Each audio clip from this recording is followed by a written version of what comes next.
Michael, I think that we're still missing Laura, but we're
Chair Cooney, we're on the air whenever you're ready to begin.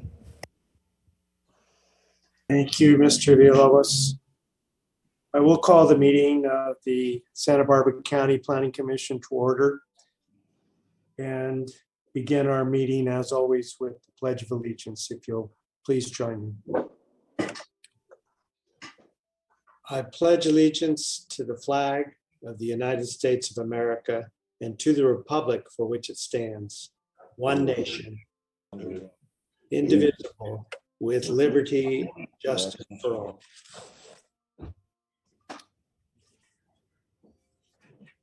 Mr. Villalobos, if you'll give us the TV coverage announcement and call the roll, please. Yes, it'd be my pleasure. Good morning, everyone. Planning Commission hearings are televised live on County of Santa Barbara Television, CSB TV, Channel 20 at 9 a.m. in the South Coast, Lompoc, San Ynez Valley, San Maria, and Arcot areas. Rebroadcast of Planning Commission hearings are on Friday after 5 p.m. on CSB TV Channel 20. Today's hearing will also be streamed live on the county's website and will be available for download in a day or two. Moving on to the roll call, Commissioner Bradley, I think that she's just joining us late. Commissioner Park. I'm here. Commissioner Farini. Here. Commissioner Martinez. Here? And Chair Cooney. Here. Thank you. Okay, so our very first item, as it's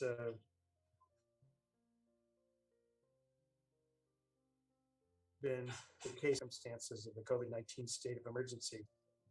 Mr. Wilson, will you lead us through that exercise? Good morning, Chair, members of the Commission. As the agenda outlines, there are those three, the recommendation to make the findings continued. I think the Board of Supervisors did make the findings yesterday in their meeting. Staff continues to request that the Planning Commission make the findings and remain remote. Just as an aside or part of this, before you consider that,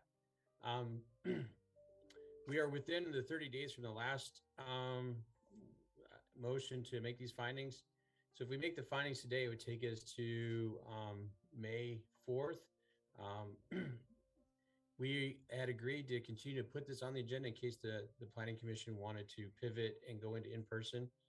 But we do that as a way of notifying everybody. If we go in person, everybody has a notification that means in person, and they would need either to be in the hearing room or post their location per the Brown Act. But we get more into that under the projection report. Staff still recommends that we make the findings today, which would take us to May 4th, but we can leave it on the agenda for April 27th, Chair, so we could decide if we wanted to go in person in May or not. Okay, so it looks like the findings would be for the present, and we'd have an opportunity to consider it at our April 27 meeting.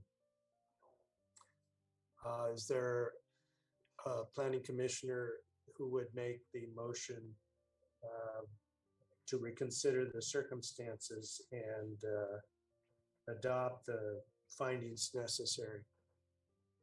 So moved, Chair Cooney. Thank you. Commissioner Farini, good morning to you. Good morning. And a second? I'll second it. Oh, go ahead. Commissioner Park, is that right? Yeah. Right. Okay, I have a question though before we vote. all right. And I'm not trying to create make work, but we're often reminded that we need to take public comment on motions that we make. And is this one we're required to take public comment on? At some point, probably when we're really close to opening things up, it maybe will make sense to get public comment. I mean, to be of practical benefit, see if people want to come to live hearings or not. But so that's my question. Do we have a public comment requirement on this? There's never any harm in opening the question to public comment. Mr. Villalobos, is there anyone that has contacted you with a desire to comment on continuing the Zoom format? Chair Cooney, no. I believe all of our speakers are here for the item on our standard agenda today. Okay, thank you very much. So we have a motion and a second. Any further discussion by the commission? Good morning, Ms. Bridley. Aye. Okay, then we're ready for the roll call. Commissioner Bridley, Aye. Commissioner Park, Aye. Commissioner Farini, Aye. Commissioner Martinez, Aye. and Chair Cooney. Aye. Motion passes 5-0. Thank you, Mr. Villalobos. The agenda status report and projection report are next. Thank you, Mr. Chair. In regards to the status of our agenda, we have one item, which is the El Capitan site improvements. And staff and the applicant are ready and prepared to present on that today. I can move into the projection report, Mr. Chair, if you'd like. Please. Our next scheduled here, we had at our prior hearing canceled the hearing on April 13th. And so our next hearing after that will be on April 27th. There are 3 items listed on that. An appeal of a homestay, and then a appeal of a cannabis project located outside of or in the Lompoc area. And then long range planning is bringing the 5-year comprehensive capital improvement program for the commission to review and take action on. And then our hearing after that is May 4th, and that has 2 items on it. Another appeal of a cannabis project, and then actually 2 appeals, one on Foothill Road and then one in the Winchester Canyon area, which we've discussed is now in District 3. So that is on May 4th. Moving down, we don't have anything projected for May 11th. So and then on May 25th, we do have 3 items projected. Montecito Ranch recorded map modification, and then the appeal of signs in Summerlin. And then the cannabis land use ordinance amendments is projected for the May 25th hearing. And that concludes the projection report, Mr. Chair. Thank you, Mr. Wilson. Questions from commissioners? Yes. Not- Yes. Commissioner Bridley? I'm just curious about the cannabis land use ordinance amendments. What's the genesis of that? Mr. Chair, if you'd like, I can respond to that. Commissioner Bridley, in a few months back, the Board of Supervisors directed Planning and Development to amend the Land Use and Development Code and to change land use permit requirements to conditional use permits for cultivation and for cannabis operations. So that is that change that we're talking about, going from a land use permit to a conditional use permit. Okay, it's not anything having to do with the processing presumed within those cases. Okay. Yeah, Commissioner Briley, through the chair, that is correct. This is only the direction that we see from the board to change it from a land use permit to a conditional use permit. Isn't that interesting? 2 years after we asked for that. Interesting, interesting, interesting. Okay, then, thank you. Thank you, Commissioner Bridley. I have a question, Mr. Wilson, if you happen to know, the item on May 25th, Montecito Ranch Lot 7 recorded map modification. Is that the same parcel we considered in the context of a request to maintain the exterior painting? Oh, that's right. Mr. Chair or Chair Cooney, it's the same subdivision, and I think it's a different lot. I don't think it's the same lot with the paint color. I'm actually pretty positive it's a different lot, but it's the same subdivision. Right, right. Okay, thank you. If we have no further discussion on the projection report, we will go to public comment. This is the point in our meeting which we utilize to invite members of the public to comment on matters not on today's agenda. And Mr. Wilson, Mr. Villalobos keeps track of that pretty carefully. Are there any candidates for public speaker at this time? Again, Mr. Chair, I believe everyone is here to speak on our standard agenda, but again, I just want to offer the opportunity. If anyone present would like to speak on anything not on today's agenda, just raise your virtual hand and I'll call on you. And I don't see any hands. Thank you, Mr. Villalobos. Let us know if you do in the future. Planning Commissioner informational reports. Do we have any today? I don't see any being flagged. So we'll go to the minutes. We have two sets of minutes to review today, both in March, the 2nd and the 9th. Mr. Chair, I apologize. I thought I saw Commissioner Park's hand up.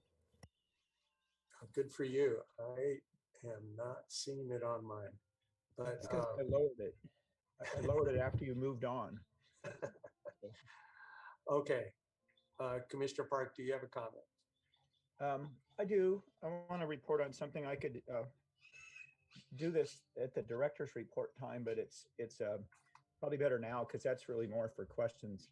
I want to report on something that I brought up in early December when we discussed, or I discussed a potential need to have a planning commission workshop hearing on the ag enterprise ordinance before it went out for environmental review. And a lot of things happened since then. You may not be aware of that, but I had meetings with then Chair Farini and Director Plowman. And then Director Plowman came up to the San Ynez Valley and had a several-hour meeting with a group of agricultural landowners that went really, really well. That was December 16. And then really over the holidays in January, our planning director and Dan Clemon, David Lackey, and Julie Harris of Long Range Planning spent, as Director Plowman described it, several long wrestling sessions on revising the project description for the scope of that EIR. And they did a really good job of that, made it much more comprehensive. That's important to us because it'll shorten the time that everyone spends to work on it later, and it'll mean that the environmental review is fully adequate for the scope of things that people would want. I went over it privately with Director Plowman just to offer some thoughts on things I had heard, and the thing went out for its NOP in March. I think the 30 days is just about up. The reception from the landowner community was extremely positive. I met with a large group about a week or two ago. We went through it very thoroughly. It's got a lot of ingenious ideas in it. It's just going to be a much better product for us to be considering. And I think that this is all a testament to the leadership of Director Plowman. She just did a great job in seizing the reins and making sure this worked well. And I think there's a bigger picture here that I'm always aware of. I always want to make sure that members of the public, particularly agriculture people, North County people, feel that they're being listened to and that they are in turn reciprocating by providing meaningful communication at appropriate times so that these things can be incorporated by staff. And I think this was a great example to model how to do things in the future. So all the praise I could muster for Director Plowman on this. Thank you, Commissioner Park. I'm sure you speak for all of us in that regard. With respect to your efforts to do advance work on the ag ordinances, I think that's going to be of great benefit to the commission as well. Anyone else with a report this morning?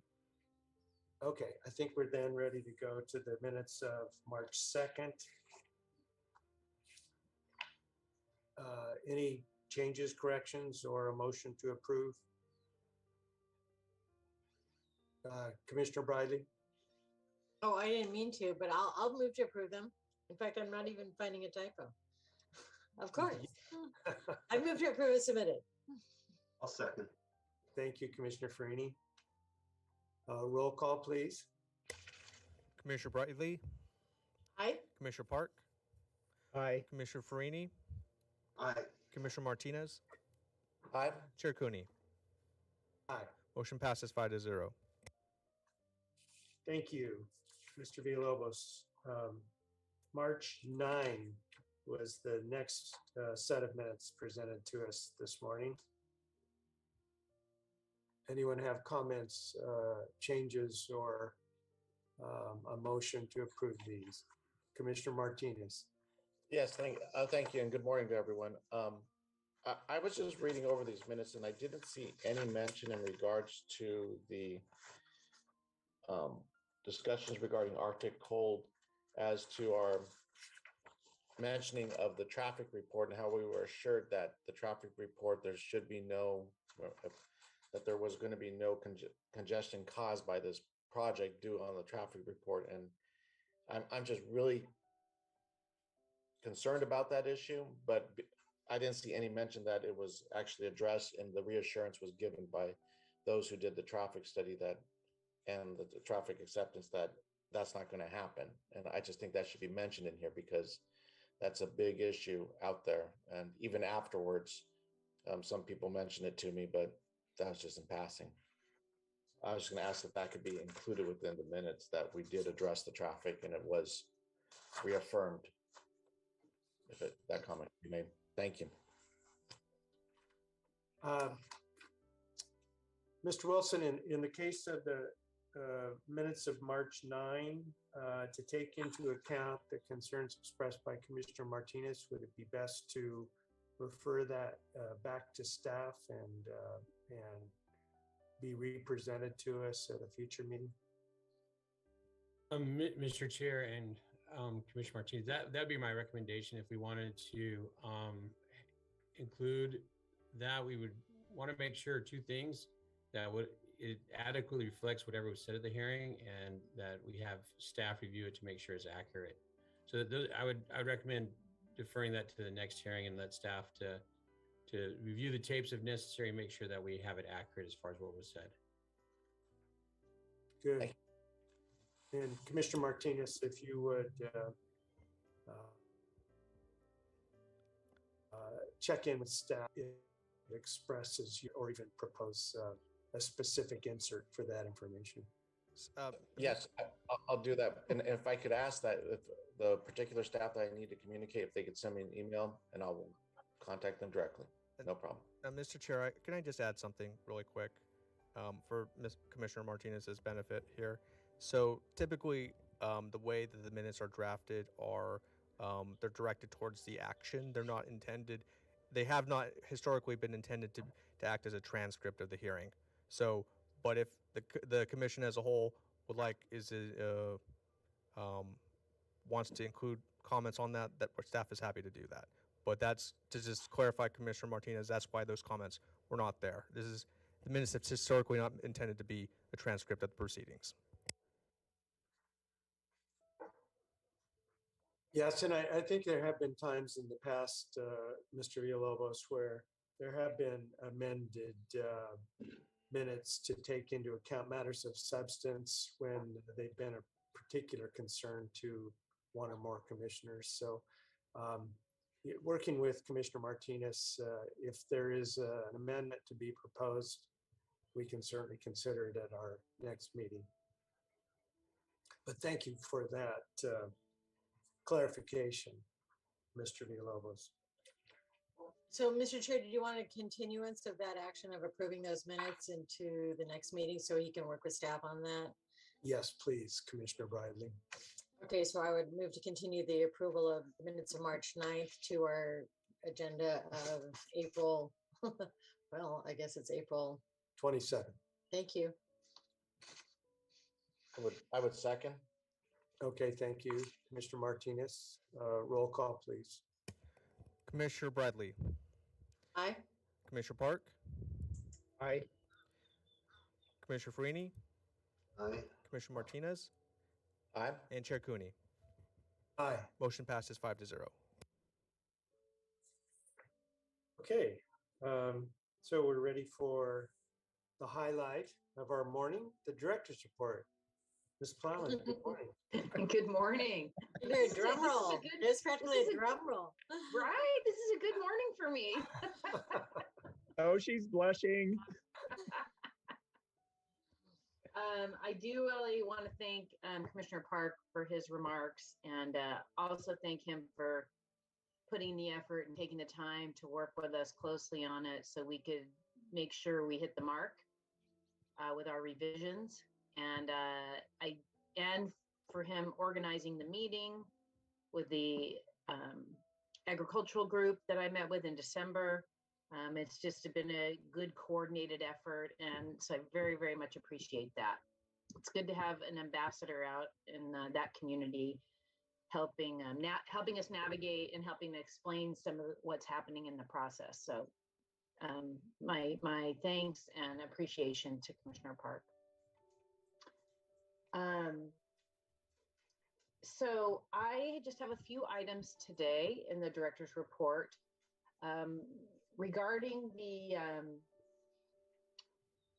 our response to the change in how COVID is waning, and with our fingers crossed, we are going to be moving to some in-person counter hours. So we are still going to be doing appointments, and then we will have a set number of hours where people can come in person if they need assistance that way. We're still going to be accepting everything online the way we have been. We have found that most people are taking advantage of that rather than coming into the office, but there are people that still want to come in occasionally, and they have come in, and when they don't have an appointment, we try and help them at an appointment if we have all of our staff busy. So we will be transitioning probably in the next couple of weeks to have some of those in-person hours. And then that will be posted on our website, when those hours are occurring, appointments versus in person. I mean, the appointments can be in person too, but I mean walk-ins is what I mean. So people have an opportunity to walk in over a couple of hours. And I believe it's, Mr. Wilson, is that in the afternoon or the morning that's going to be permitted? Director Plowman and through the commission, I think we're still working on setting those hours between whether it be morning or afternoon. We hope to have that finalized by the end of this week, and then we'll publish that. So it'll be appointments in one, either in the morning or afternoon, and then walk-ins at the other alternate time. And I wanted to just keep the commission apprised of the 2 Brown Act bills that are moving through. I've been working with our lobbyist, Cliff Berg, just to monitor those. There are 2 moving through that would allow for some members of the commission to be remote without having to post their address. So I will keep you apprised that there isn't any new information that I have today. I'm just monitoring it. I also wanted to report that the board took action yesterday on the Hacienda Amador homestay permit that had been appealed to the board, and the board approved the homestay permit with a 4-to-1 vote yesterday. Really? Yes. Hmm.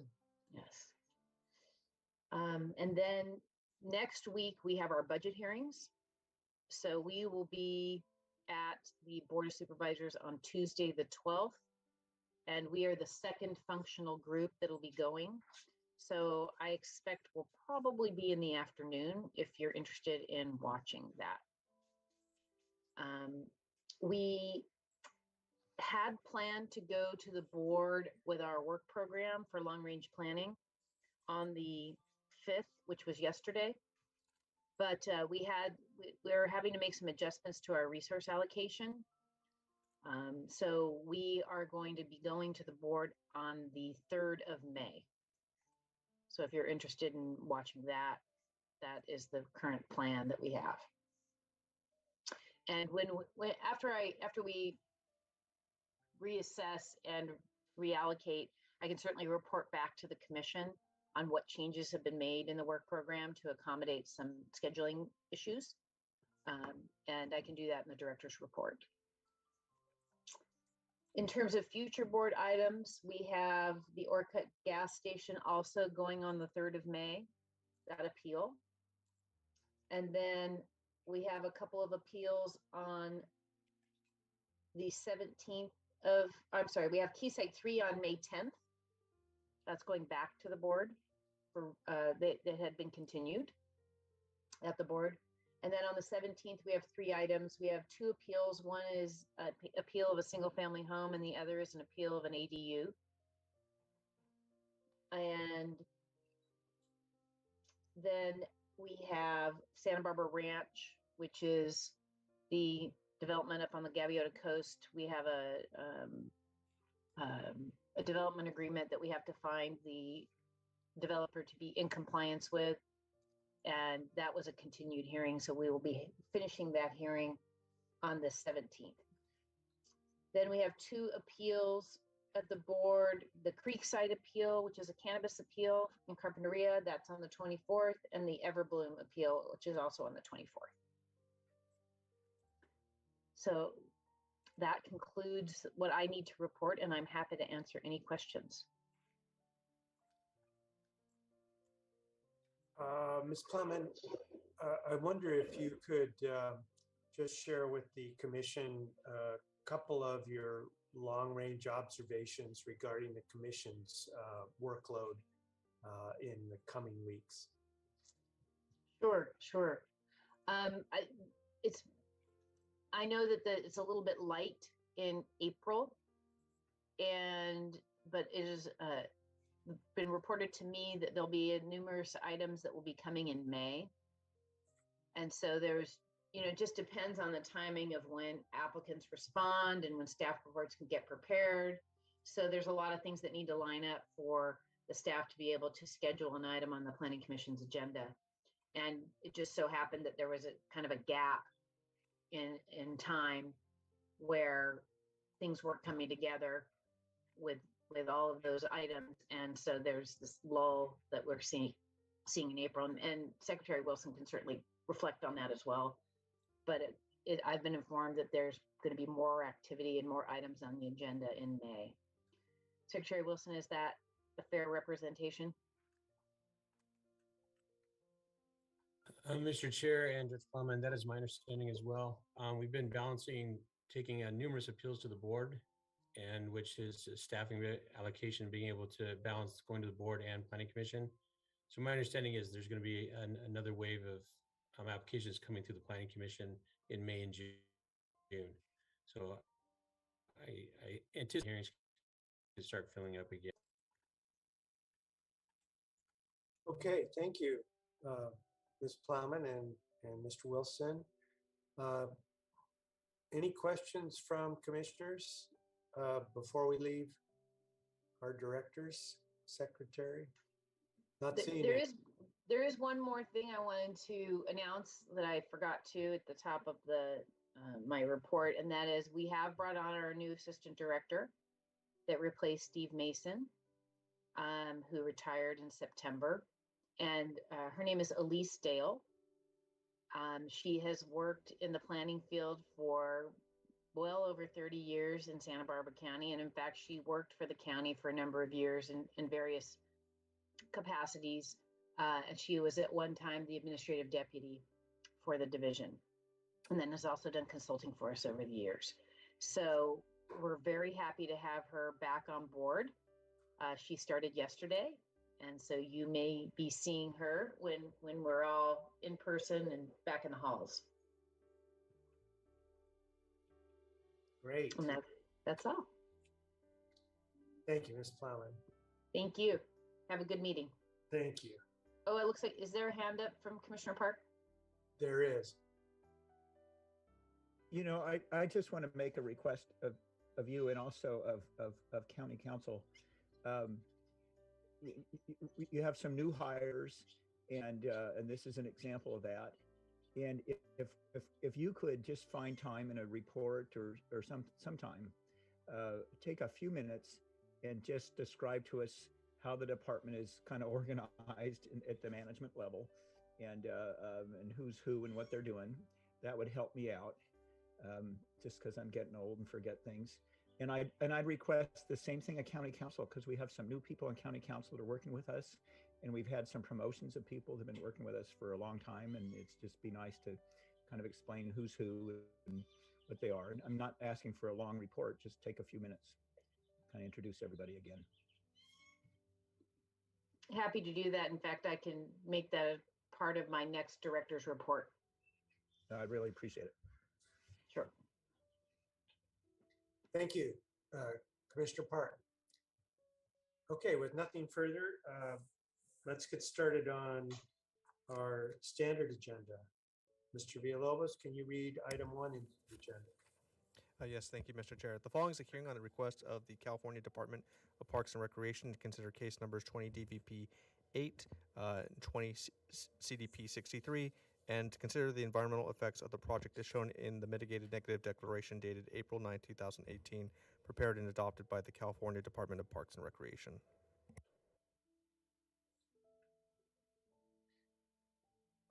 Let's start with any ex parte communications that commissioners would like to report.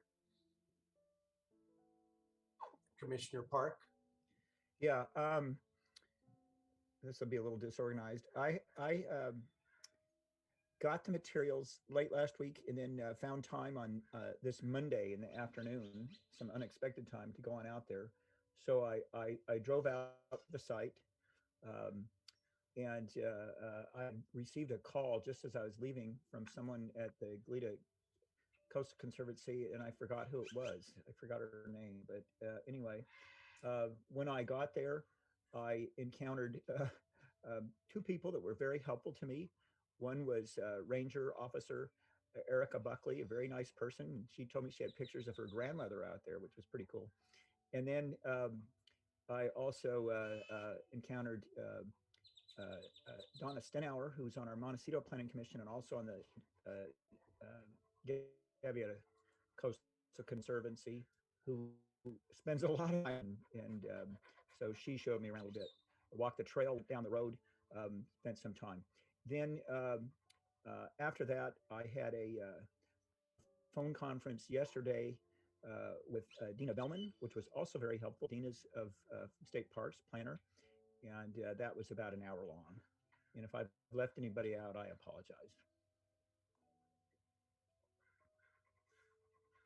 Thank you, Commissioner Park.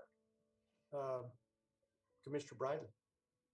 Thank you. So I attended a very well organized site visit that State Parks did with a number of professionals. I didn't write down all their names, but I did talk to Dina Bellman, the senior staff person who's I think shepherding this thing through, and also they had a civil engineer, biologist, and an outreach coordinator at that visit.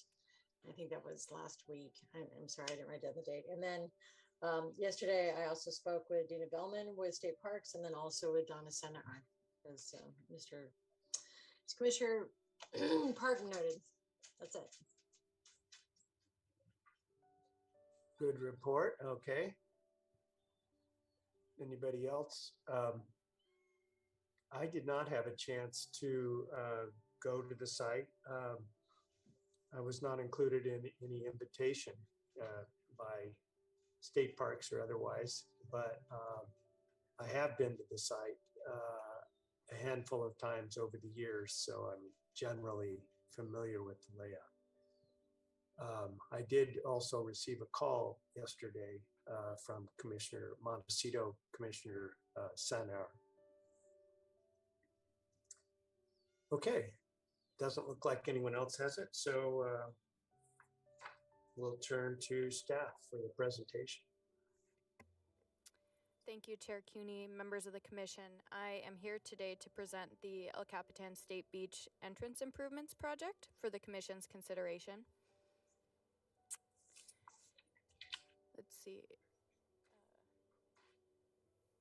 We're working on getting the PowerPoint up right now. All right. And welcome, Ms. Reese. Thank you. Your name. So El Capitan State Beach, it's located along the central portion of the county's coastline, and it adjoins Refugio State Beach to the west, surrounded by the Pacific Ocean to the south, as well as the San Ynez Mountains to the north, and numerous private landowners. And the purpose of the project that's before you today is to improve existing entrance facilities through upgrades to access infrastructure, construction of a bridge to enhance the passage of fish, and construction of an upgraded kiosk facility. And these improvements to the entrance area will provide significant safety upgrades, accessible trails, better working conditions for park employees, and a more natural hydrology in the creek. So now I'll go over the main components of the project. The project includes, first and foremost, improvements to the entrance trail for pedestrians. So currently there's a staircase that's just to the south of the railroad bridge, and that staircase is shown here.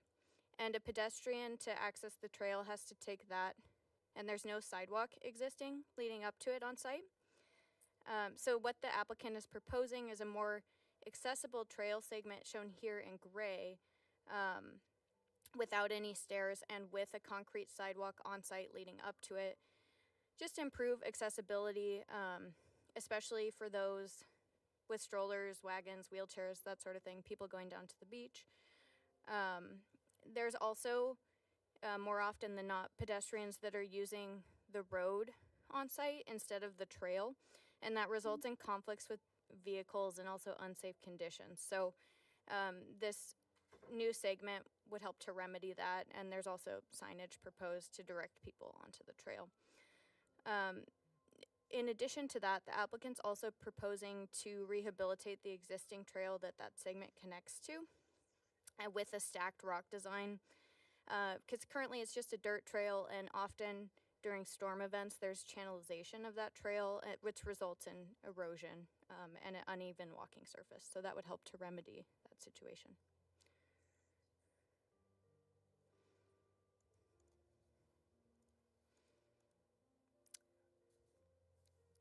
And the existing entrance road to El Capitan State Beach will also be widened and improved along several locations of its 1,500-foot length. And that's in order to better accommodate cyclists, larger vehicles, and emergency vehicles. It'll also include a second lane. Let me show you with the laser pointer. A second lane for the entry as you get closer to the kiosk, to help reduce road backup during busy season, as well as wait times for the day use visitors, with the least impact to habitat and individual trees possible. So as discussed in the staff report, the applicant, they placed the road widening section on the side of the road as you go down it, on the side that would essentially impact the least amount of habitat and individual trees, as well as result in the least possible grading and retaining wall installation. And the existing road, it also crosses over El Capitan Creek here. And there's an existing 40-foot long corrugated metal culvert that spans the creek, and it's damaged. And that results in essentially the alteration of flow of water here, and it's introducing erosion into the creek. So because of that introduced erosion, and also because it's undersized, during the low and extremely high flows of the creek, it's presenting a barrier to passage of steelhead and other fish. So the applicant's proposal includes demolition of that culvert and a replacement of the culvert with an open channel fish-friendly bridge, and that would help to restore steelhead passage to approximately 4 miles of upstream habitat.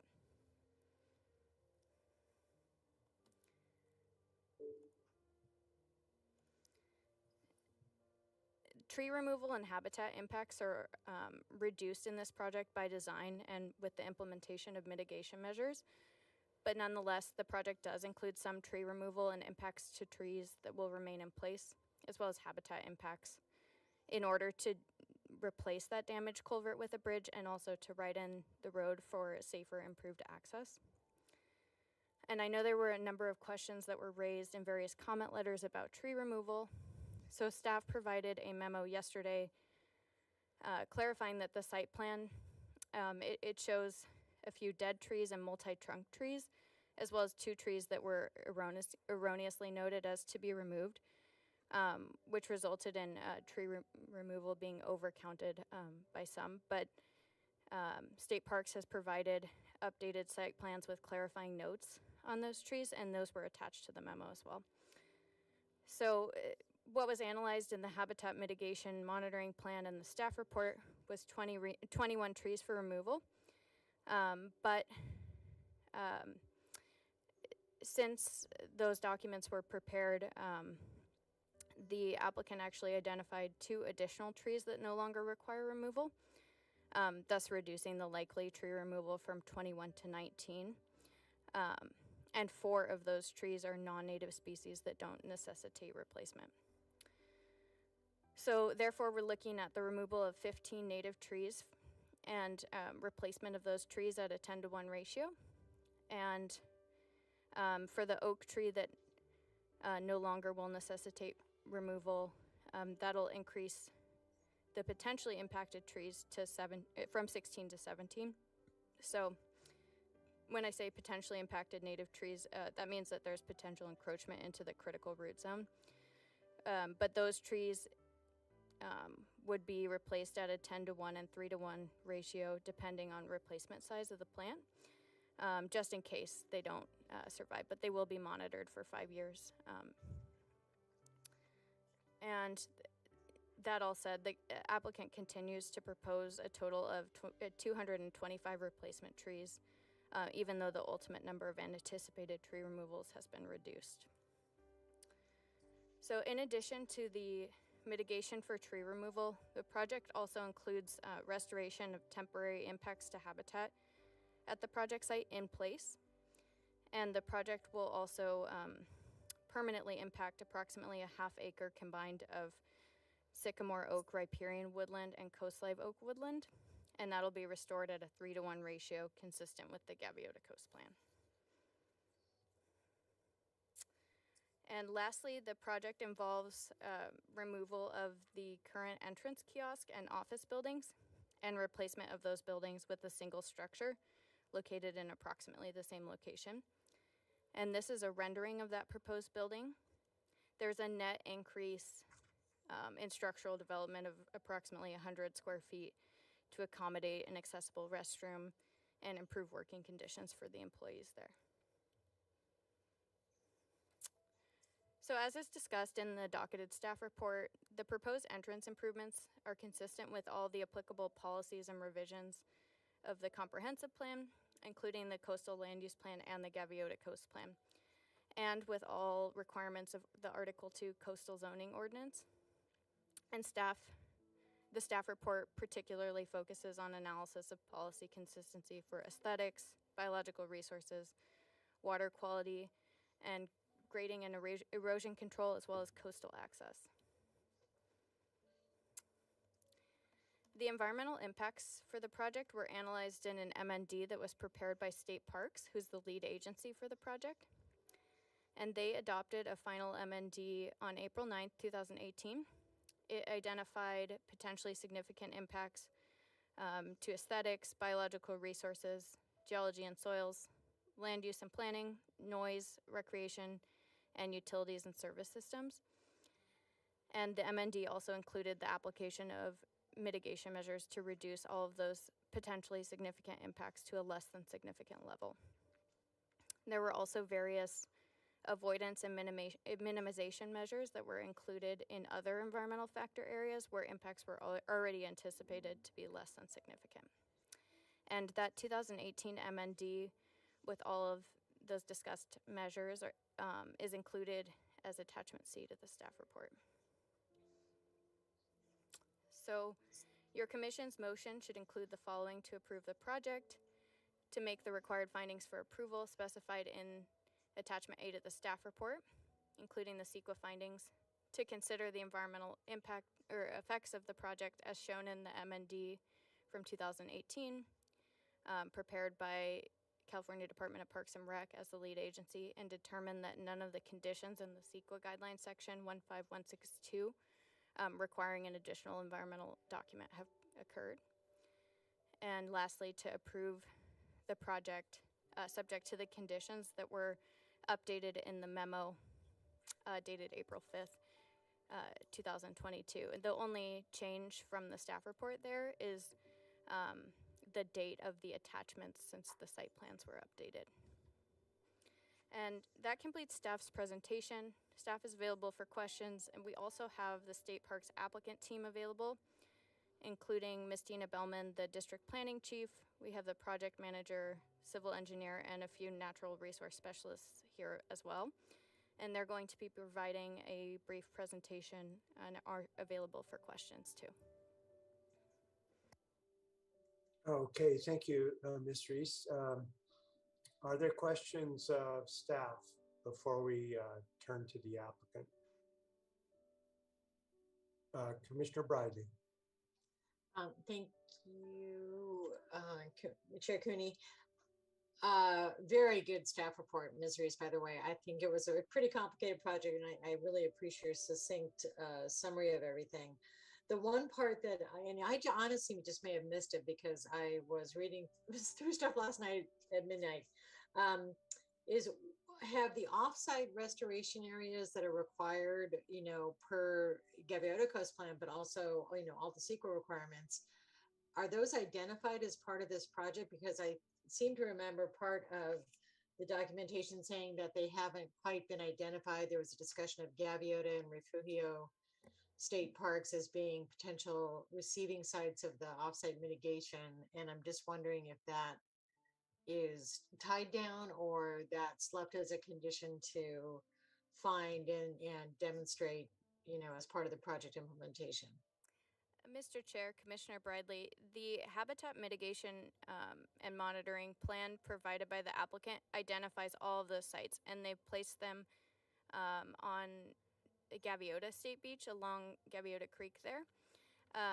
Essentially, because there's so much mature habitat along El Capitan Creek already, they couldn't accommodate all of those restoration areas at a 3-to-1 ratio on site. So because Gaviota Creek's in the same watershed, and perhaps if you have additional questions, the State Parks team could address them, but they determined that it was the most in-kind feasible site, and they have depicted the areas that would be receivers for that restoration habitat, as well as the mitigation trees in the habitat restoration or habitat mitigation monitoring plan.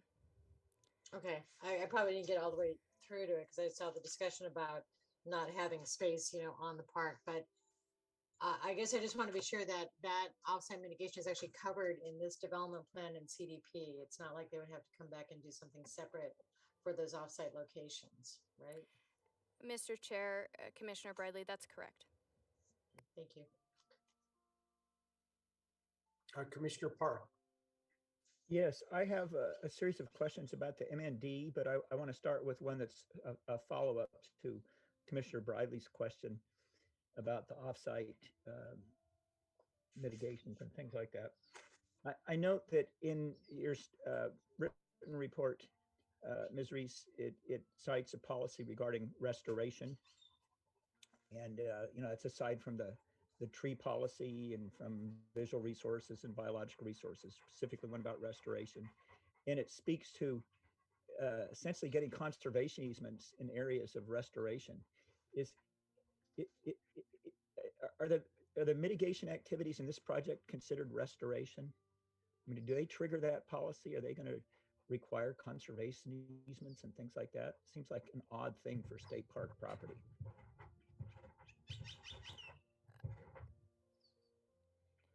Mr. Chair, Commissioner Park, are you referring to language in the MND about conservation easements or about a specific policy in a regulatory document?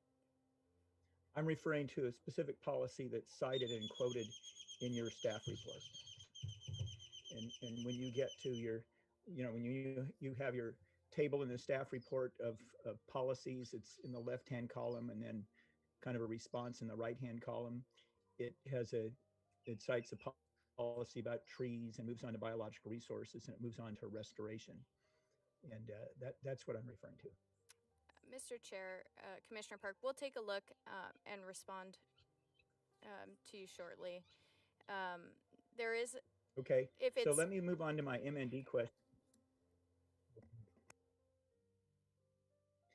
On the MND, if, if this was a private project, you know, let's say somebody wanted to do an RV resort kind of thing, or private campground on the beach, then who would be the lead agency?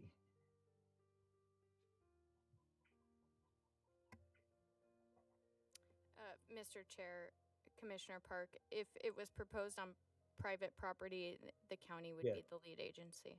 Okay, so here we have the applicant is the lead agency, right? Correct. So the applicant has determined that an MND is appropriate as opposed to the more, you know, extensive process of an environmental impact report, correct? That's correct. And essentially, what finding do they have to make so that this isn't triggering an EIR? Is it that every significant impact here can be mitigated? Is that essentially what turns it into an MND, or what's the main difference? Mr. Chair, Commissioner Park, it's that there isn't any impact that's significant that can't be mitigated to a less than significant level. So through the implementation of the established mitigation measures, as well as other avoidance and minimization measures, they have determined that there is not a significant impact to resources that would trigger an EIR. Okay, gotcha. So I'm going to go to something that I think is the crux of any issues over this project, and it's something I'm looking for. Some trees are going to go, and there are some very massive, important trees, and it's for a worthy project. We'll get into all that, but I looked through the MND Schedule C and some other things. Now, realize I've only had a few days to have this thing, and I can't find any discussion of what the removal of canopy does to the habitat. And I wonder if you can show me that. And I stress canopy. It's one thing to talk about a tree as being multi-trunk or 60 inches in diameter at breast level and so on and so forth. But what's important about these trees, and it's unusual about this particular site, is the enormous canopy of those sycamores. So you take out some of those sycamores and some of the oaks, it's a very different look. And the siting of that is important. When we looked at Strauss Wind Energy Project in was it a year and a half ago, whenever, it wasn't just removal of the oaks, it was removal of oaks that provided canopy over the creek. So the specific location of a tree makes a lot of difference. And I'm not finding any discussion of that anywhere in the papers I got. I wonder if somebody can point that out to me. And maybe you're not the right person. Maybe that might be the applicant team, but at least by asking the question now, I'm sort of giving them a heads up that that might be something for them to touch on. Mr. Chair, Commissioner Park, I would defer that question to the natural resource specialists on state park staff that are in attendance. And if you'd prefer, I'm sure they'd be willing to address that now, or we could wait till after their presentation, either way. I think in fairness to them, we should let them make their presentation as they're prepared for it. Then they can address this as it comes up during their presentation, or I can ask the same question when they're done. It just seems like better for the flow of things. Thank you.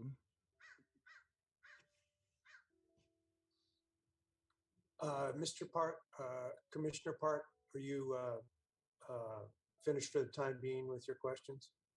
I am. And I'm just as I'm finishing. I think I misstated myself a little bit. When I said the crux of the issue is, it's not just the canopy. It's really from a regulatory point of view. Are we have we exhausted the examination of all alternatives that would better mitigate any environmental impacts? Is there some alternative that would lessen any environmental damage? So that's what I meant by the crux of the issue. And so the canopy is the kind of the biological resource that I'm thinking about when I ask that question. But thank you. Yes, let's go on. Any other questions from commissioners at this point, Ms. Reese? I don't see any. So what I'd like to do is have a 10-minute break at this point and then start with the applicant presentation when we return. So if my clock is correct, we should be back at 10 after 10. Thank you. All right, thank you.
We're back on the air whenever you're ready to resume.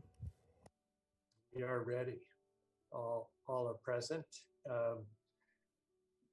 We're back on the record, and we have concluded our initial staff report and questions of staff.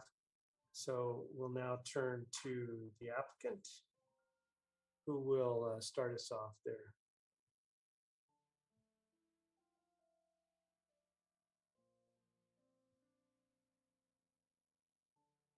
Ms. Bellman, you're muted still, so There we go. okay. Good morning, good. Chair Cooney and planning commissioners and Santa Barbara County planning staff. We're so thankful to be here today. We'll go ahead and get started on our presentation to keep this moving quickly. There we go. Back to the first page, please. There we go. So as you've been discussing this morning, the El Capitan State Beach Entrance Project addresses longstanding concerns regarding public safety and coastal access, fish passageways, and stormwater treatment, and addresses current and future operational needs at the most popular state park along Gaviota Coast. This project will help state parks better manage these issues for the hundreds of thousands of park visitors each year. State Parks took ownership of El Capitan State Beach in 1953, and most of this project area has not been significantly improved. While the park's popularity has grown and development has increased around the park, thus resulting in cars being queued all the way to the highway off-ramp during peak summer months at campsite check-in, and more pedestrians entering the park, carting their day-use recreational equipment past large RVs on the road. In fiscal year 2021, the park experienced an increase of over 100,000 additional visitors compared to the prior year. Recreational trend data indicates that we'll continue to see this increased visitation. The road widening and rehabilitation, the second ingress lane at the kiosk, will bring the road to modern standards and help comply with ADA standards and alleviate the wait times at the park entrance. The new nature education trail will provide a safer, more attractive alternative than walking on the road and will improve pedestrian access and safety. A new bridge will replace an existing culvert to support steelhead migration and remove a known fish barrier. A new secondary culvert will increase the capacity to handle storm events more sustainably. The entrance road has not been improved since State Parks took ownership of the property. Planning for this project began over 5 years ago, and we believe it has been given thorough, deliberate, and thoughtful consideration, implementing the rigorous policies and practices of State Parks and the Resource Agency. This project will improve the park for all to enjoy safely now and into the future. Next slide, please. So I want to quickly introduce you to our planning team. Myself, of course, Kate Wilson, one of our planners, our community engagement coordinator, Kim Milruya. Next slide. Our project manager, Jim Engelke, engineer, Matt Anderson, and environmental scientist, Monica Stupacek. We also have on with us today our natural resource manager for the Channel Coast District, Nat Cox. So he'll be available to work with us on any questions today. Next slide. We wanted to start with the presentation today, much how we go about starting our project, and that's with our park's mission. This is really our guiding light. It's to provide for the health, inspiration, and education of the people of California by helping to preserve the state's extraordinary biological diversity, protecting its most valued natural and cultural resources, and creating opportunities for high-quality outdoor recreation. Next slide. At this point, I'll turn the presentation over to Matt Anderson, our engineer. Thanks, Matt.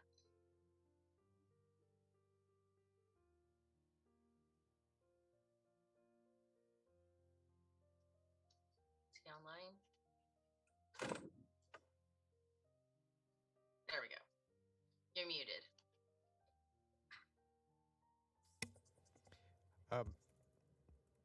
Mr. Anderson, you are joining us via phone. You might have to hit *6 on your phone to unmute yourself.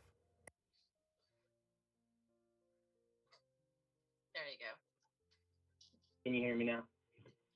All right, pardon me. Good morning, everyone. Thanks for having us. My name is Matt Anderson. I'm a civil engineer for State Parks. I work down in San Diego at our Southern Service Center. We handle projects in the southern half of California, and I'm just really excited to be part of this project. This is such a beautiful stretch of the coast. My wife's grandparents live 5 minutes down the road, and it's just a really special place, and I'm thankful to get to work on this project, and also with the great team and staff that we have. Next slide, please.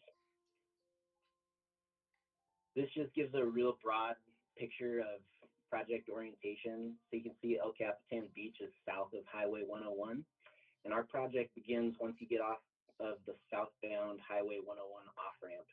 That red line you see there is all road improvements, where it's resurfacing and slightly widening the road. We have the new trail that you can see in orange, and then the new bridge that replaces the existing culvert and fish barrier kind of in the middle of the screen. And finally, the new kiosk at the end of the red line where the improvements end. Next slide, please. So part of our process when we take on a project here at State Parks is we have to identify the goals for the project, and then we find ways to work with our resource staff, natural, cultural, and our design team, and try to minimize our impact. So the goals for this project, obviously, to remove the fish barrier with the culvert along El Capitan Creek, improve public safety in a few ways by widening the road, fixing that trail to get pedestrians off the road and onto a safe, accessible path, and then also resurfacing that road, which is good for our vehicles and cyclists that use this area. Obviously, improve accessibility and coastal access with those items I mentioned. And then a big thing for this project is we're going to address stormwater here. So currently the stormwater runoff from the road just goes into the vegetation, and it's not treated well. So with our proposed project, we're going to get all of that water into an actual treatment system and clean it up before it gets back into the creek. And finally, adapt to the current and future needs at the park. So the infrastructure is from the 50s. Visitation has increased a ton, and we need to address that for the current needs. Next slide, please. One of the key pieces of the project is to widen and rehabilitate the road. I really like these two pictures because it shows you how tight this corridor is. The existing road is 20 feet wide, and that's the bare minimum that California Fire Code required that allows for emergency vehicle access. So by widening that road, we're going to make it safer to provide a little more room.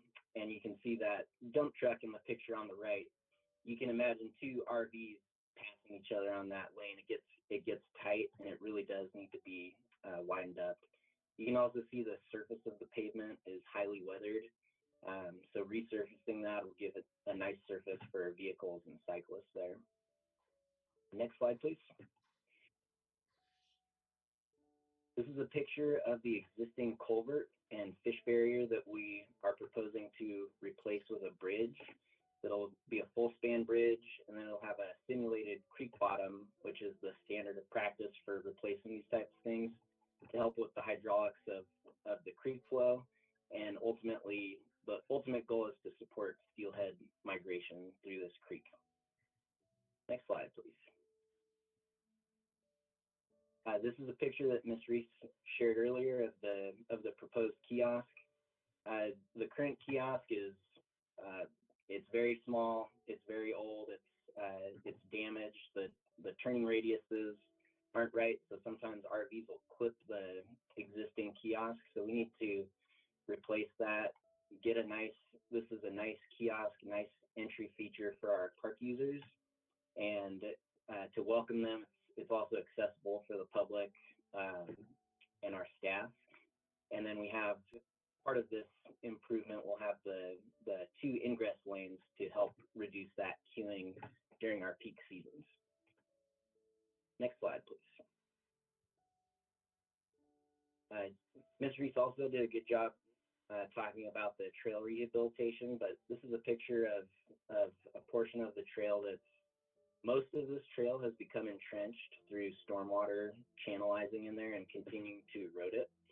So this is what we would consider an unsustainable trail right now because of that erosion that's occurred in there.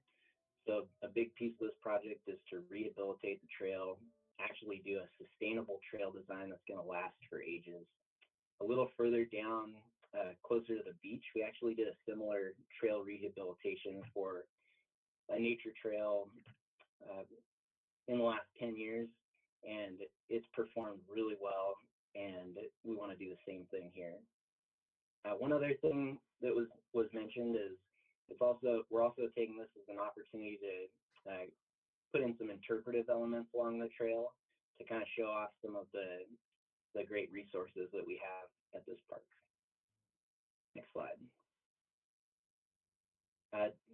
To summarize the project components, we'll be slightly widening the road, rehabilitate the existing pavement to give it a nice wearing surface for vehicles and cyclists, construct a new bridge to get rid of the existing fish barrier, increase capacity of flow in the secondary high flow channel of the creek, and that's undersized, so we're going to add a second culvert immediately adjacent to it to increase the capacity in that.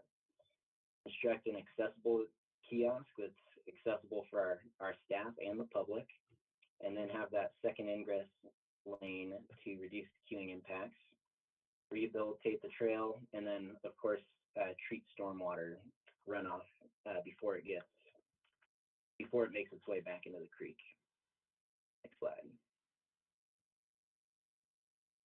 One of the big things that we also have to consider on our coastal projects is maintaining access to the coast during construction. So because of the prepared pedestrian access plan for what we're proposing during construction.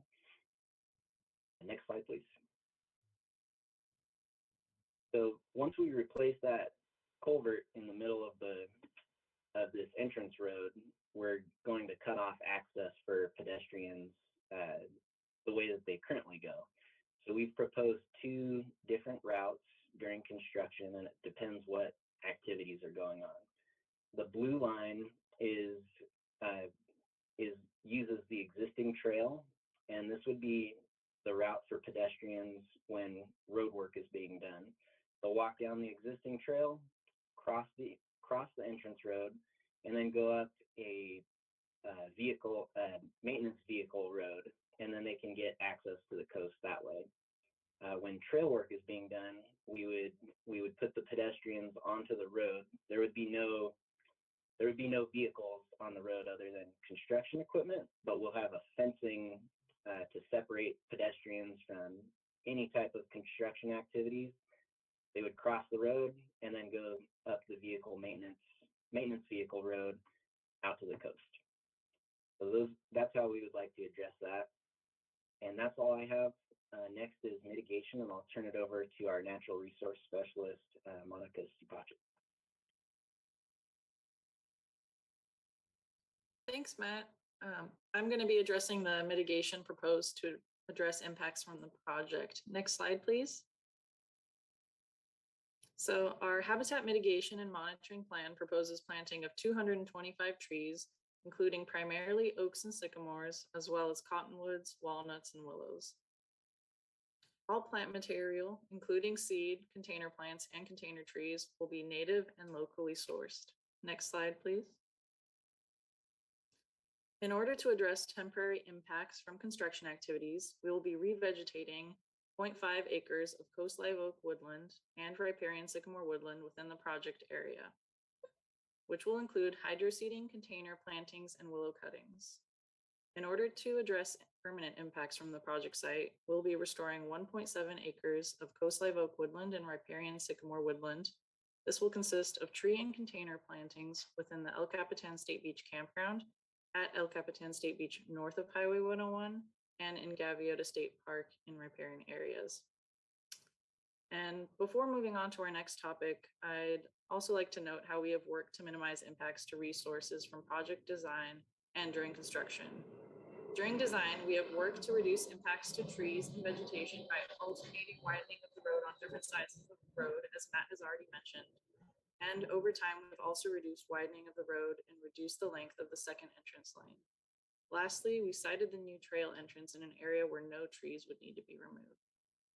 And then during construction, we will have a constraints and mitigation specification with measures to avoid and minimize impacts to natural and cultural resources during construction, including having biological, cultural, and Native American monitors present during ground disturbing activities. We will also have a tree protection specification with measures to protect and minimize impacts to trees during construction, such as having an arborist and monitoring any tree or vegetation removal. I'll now pass it off to Jim.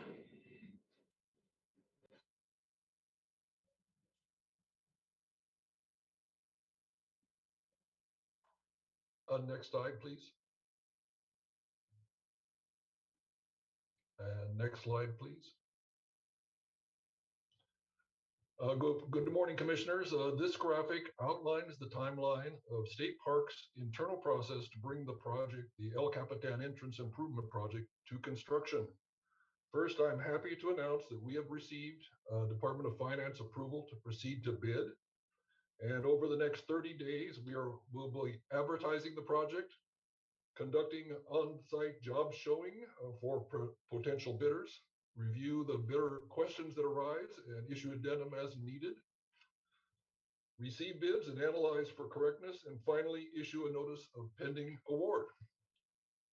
That will be followed by 45 to 60 days of preparing and awarding the Public Works contract. During this time, contracts behind the scene with the Department of Finance will be organizing all the legal aspects and requesting information from the contractor, such as proof of insurance, bonds, etc.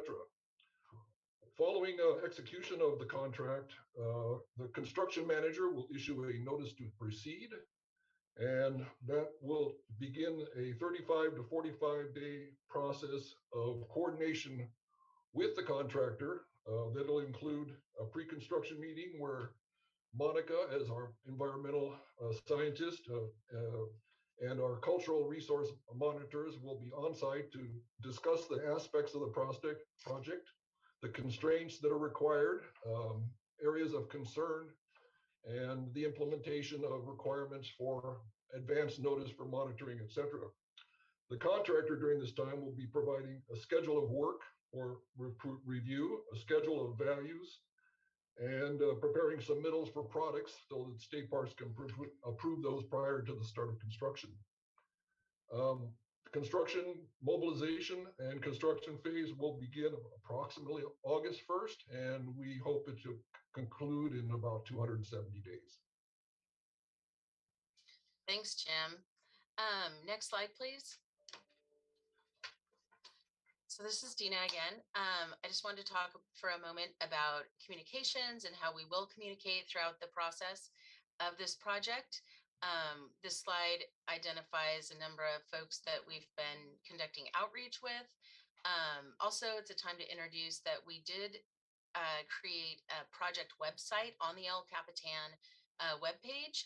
So there's information which we'll continue to update and provide for the public. Next slide, please. And as far as how we're going to be communicating with folks of how to access the park during construction, as I just discussed, we have our project webpage, so that will continually be updated and available. It also has a couple of ways that you can contact our staff and send us messages, which folks have been using. We'll be providing all the information for access closures and any significant developments. We'll be updating on our social media. Current information and correspondence is available via the Channel Coast information line. So we have an email that gives you an automatic response with current information, and also a phone line with a voicemail that gives you any current information. We will also be sending periodic email updates for project milestones, and that will be sent out to interested parties who contact us in either through the website or the Channel Coast info email to let us know that you would like to receive those. Next page. So this is our team at the district that will be responding to all those communications. And, we're excited to get that information and share the information with folks. Next page. So want to say thank you for letting us present this today, and we are happy to answer any questions.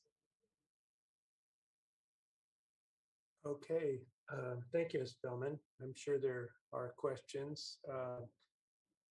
Commissioner Park. Yes, let me start with Ms. Bellman, but if you need to defer to someone else on the team to answer a question, you feel free, please. Sometimes I ask questions that are hardballs and sometimes they're softballs, and I'm going to start with a softball, and something that may seem very obvious to you, but should be clarified for the commission and the public. This is a state parks project, right? Correct.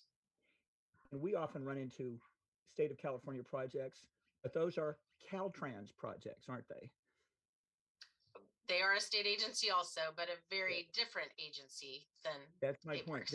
This is not a Caltrans project, even though we've got the freeway nearby and, there's things that you'd like to get encroachment permits on and so on and so forth, but this is state parks. And sometimes we, when we're looking at state projects, we run into folks from hundreds of miles away, Sacramento or elsewhere, and we don't really ever see them again, and we wonder who they are and those things. But and even though this is land use and we're supposed to be focusing on land, the person element still is important. Would you just take 30 seconds and elaborate on your planning background in the Central Coast area? Oh, certainly. So I started my planning career up in San Luis Obispo County with state parks. I was in and around Pismo State Beach for about 20 years. I promoted down here to the Channel Coast District. State Parks is further developing their in the field planning programs. So we've been building this planning program here. I've got two full-time planners and one part-time planner. They have different roles. We engage in a lot of, we're really embracing the community engagement portion of what we know planning really requires. So that's something that we've really been building here in the district. There's 4 of us here locally, and whereas we utilize the larger breadth of specialists in our northern and southern service centers, like engineers and cultural specialists and all of that. But here locally, we do have my planning team that, we're very excited to continue growing. So I've been here in the Channel Coast District, which manages Santa Barbara, state parks in Santa Barbara and Ventura counties, for a little over 3 years now, about 3.5, almost 3.5 years. And you've been involved in this project all that time then? Since I got here, correct. Obviously, it was one of the projects on the docket when I arrived. You can tell by the M&D that it started prior to my coming here. So just another general question, and it may sound a little facetious, but maybe there's a kernel of truth in it, is sometimes when we're dealing with Caltrans project, it kind of feels like we have a very limited time to approve and deal with it. And then we're told, that there's billions of dollars pending and we better act within the next 30 days or lose all that funding and so on and so forth. And it just creates a certain mood. Here, are you about to lose a funding source if this is not immediately approved? So you're setting me up to say yes. We do have one grant that for the bridge that is on a pretty short time frame. That's a grant with CDFW. So yes, but more than that, the timeline that Jim discussed is really about accommodating conditions that come with Fish and Wildlife grants and permits. So we're going to be doing creek restoration and that bridge. So that really requires us to be in the creek at certain times of the year. So I would say even more than funding is that we need to accommodate that time period. Now the MND is about 3 years old, and there was some period of time where there was a funding issue and you kind of suspended operations for a bit on this project. Is that a fair statement? Well, I would say COVID / yeah, redefining some of our funding sources, and a lot of that, when myself and our new district superintendent arrived here 3 years ago, we really wanted to take a larger look at the trail and identify something that was going to be a little more robust than what had originally been thought, because we really took a hard look at the numbers of pedestrians that were coming into the park. So the funding source for the trail is something that we needed to seek, and our project manager was able to find that funding through a nature education source. So that was something that we brought forward and were able to sustain now this better trail system. So And that's a good segue into my questions on the trail. The probably the primary users of the trail are members of the public that are coming out of the private campground and the RV park that are on the other side of the freeway, right? agreed. Right. I mean, they're not staying in your park, but they're your public because they're coming in there like anyone else would come in. Correct. And For those, but they're not driving cars, so that's a good thing. true. Yeah, we do have a large day use lot for folks that are coming between parks and from out of the area. But for our neighbors in the private campgrounds, they predominantly walk or, maybe borrow bicycles from them. But really the majority of them are walking because they have equipment that they're bringing in. And a concern of yours is that, if they're walking with a wheeled cart, a wheel, like a baby carrier or a wagon or a bicycle, they're on that narrow road because they're not going out on the trail. Correct, And especially in its current state. And for them to go on the trail, the first thing they got to do is descend some kind of like railroad tie stairs that have no railing, right? Correct, that's the current format. And then they get on a dirt trail that also acts as a drainage ditch because there is no drainage from it. And they may encounter a big puddle or who knows what. And that's, so you see some real safety issues with this trail, right? Absolutely. Absolutely. Yeah. And the kind of trail that you want to construct, one can go see that kind of a harder surface trail right there in the Sycamore Grove once you pass into the park. I mean, you got examples that somebody can go see today, right? Correct. As you go past the kiosk and take the trail that leads down to the beach to the left towards the ocean, that is currently, as Matt Anderson described, that is currently a stacked rock. And there's two buildings there today at the entry, correct? Correct. And one of them's going to go out, the kind of shed thing to the side where the bathroom is, right? Yeah, both of them will be demoed and then put the utility of both of them into one. And by taking out that secondary building, that gives you more space for your turns and traffic things, and that's a large part of where you're getting the space is not out of the forest, but of just demolition of this old building. Correct. And turning radiuses, and allow you to put a bathroom in the kiosk where your employees are. Is there, I may use the wrong term, so bear with me here, you have more experience, but is there something like a traffic study or a head count of some sort that shows us, how often do we get these queues that go all the way to the freeway? How many motorhomes come into the park? How many bikes come into the park?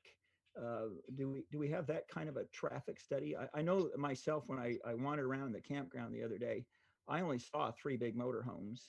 I imagine a lot of them will use the private RV resort on the other side, but I don't know. Do you have a study of that sort? I couldn't see it in here, but maybe I missed it. So State Parks does an attendance process. And so I can offer you some generalities that can help you form a picture a bit better. So we have approximately 130 campsites at El Capitan. There's 5 group sites, which can accommodate a number of additional vehicles. We have 2 hike and bike sites and then a large day use parking area. So that day use parking area, I'd have to guess off the top of my head right now how many spaces are in it, but that's going to traditionally be more of a typical vehicle or a pickup truck or a van. And then we do have a lot of large RVs going into the park to camp. So that's just the way of camping today. That's the more modern, is either a large trailer or a motorhome. You see a lot of them trying to make that turn there at the entry. Now, timing during a day is a big thing with camping. So we allow campers to check in at 2 o'clock and they must check out by noon. So there's time frame in there for us to clean the camping areas, clean the restrooms, do all of that maintaining of the campground. So when you see vehicles queuing up, it's going to predominantly be in even in summer, but throughout the year, you'll see it more on like a Thursday afternoon, Friday afternoon, people coming in for the weekend, a Sunday afternoon for those that are swapping out for the week. So, it's going to be an afternoon time frame when you see the vehicles queuing up, because that's when more people are showing up to access their campsite, one of the 130-year group campsites. Cyclists, what I can tell you is that, like I said, we have 2 hike and bike sites, which can accommodate usually up to 5 hike and bike campers. That is something that happens along the Gaviota Coast. People love to do that. So we do have hike and bike sites at the Gaviota Coast parks. However, that's a very minimal amount of our traffic on the road compared to even folks at the adjoining campgrounds that borrow a bicycle to come across. Or sometimes we have some of the surfers will have their equipment attached to their bike and they'll cycle into the day use parking lot to surf for a bit. So those, if needed, they can get off their bike and walk on the trail will be wide enough that it could accommodate them if the road, becomes really impacted. However, that's really a minimal amount of our traffic compared to pedestrians and vehicles. Well, I appreciate your anecdotal observations, and I'm sure they're as accurate as they could be. But nearly every project that comes before us has a traffic study associated with it. And I'm just wondering, did I miss something? Is there a traffic study that shows the traffic that comes into this park, so we can, as a commission, say, yeah, you're right, you do need more access for motorhomes? Or maybe one commissioner might say, well, you see 3 motorhomes a day, and so that's not really important. Or you get like 1 person a week that comes to stay in those hike and bike campgrounds, so maybe I don't need to have bike lanes. But so that's my question. Is there a formal traffic study? I haven't seen one, but like I said, I haven't been able to really examine the papers to the depth I'd like to. Yeah. So no, being that it's not necessarily a public road, a widely traversed public road or Caltrans property, an actual traffic study was not conducted. We tend to do that more by the attendance numbers. So how many people are coming into the park? We know that those are visitors that are in a vehicle of whatever sort. So you're right, it doesn't identify how many of those are 40-foot motorhomes, how many are 30-foot trailers with a 20-foot truck. It doesn't separate it like that, but we do know what the numbers are coming in and out of the park each day. So you're correct in that it is calculated differently, but those are, through our operations, that's how we identify the number of folks coming in and out of it. And do they separate between types of vehicles that are being brought in? No. No, okay. It separates between day use and camping. Right, but not between motorhome, 5th wheel trailer, No. travel trailer. No, it does not. Van life, all those things.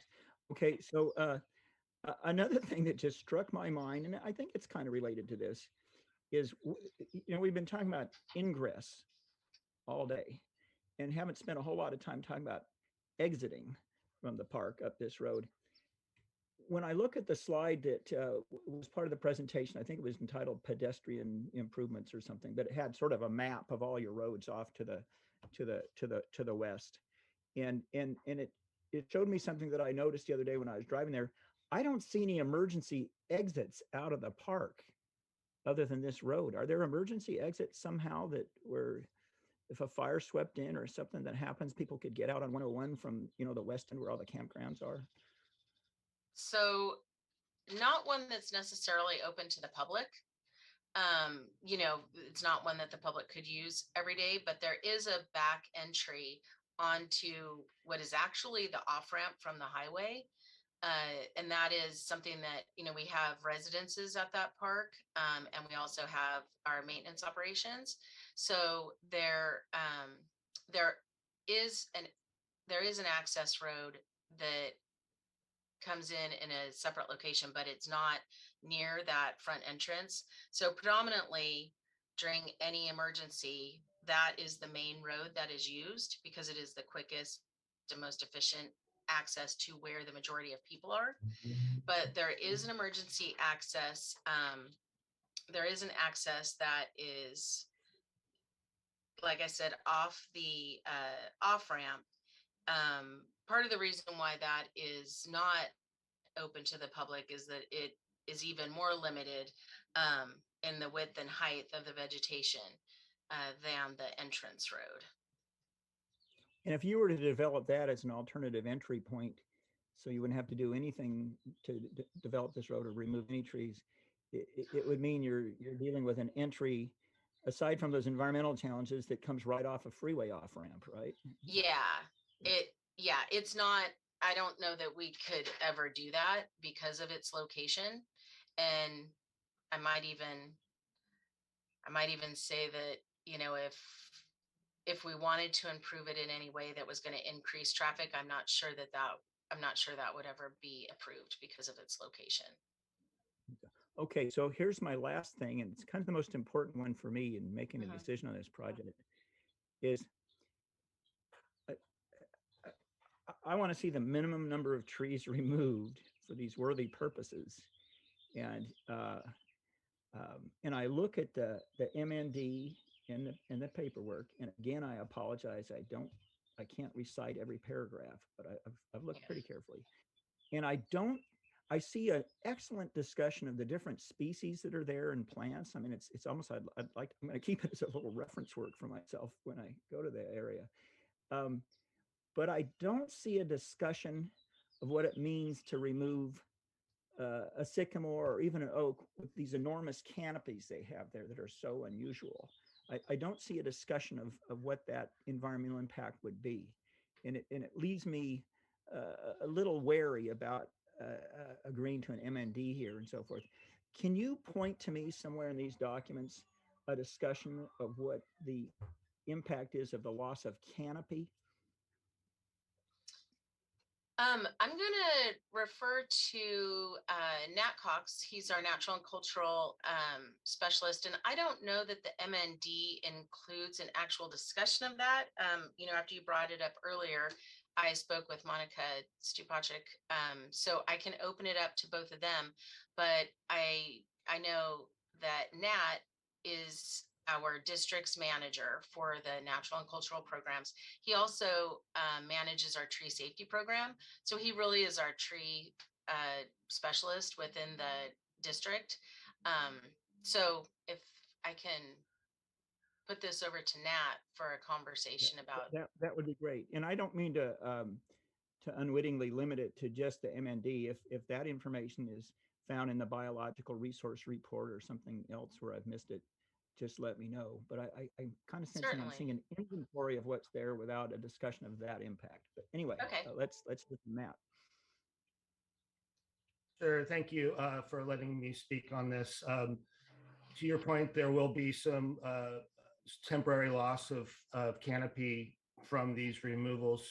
However, we would expect with the intact mature riparian canopy surrounding this, that adjacent mature trees would quickly infill that new habitat, that new light source. So you may have a temporary increase in light penetration right after removals, but you would expect those to quickly fill in by new growth with the adjacent trees that are not being impacted by the project. Hopefully that helps address your concern about the canopy loss. Well, I'm going to ask another question, then I'll shut of my lifetime, and maybe you think about that kind of thing too now.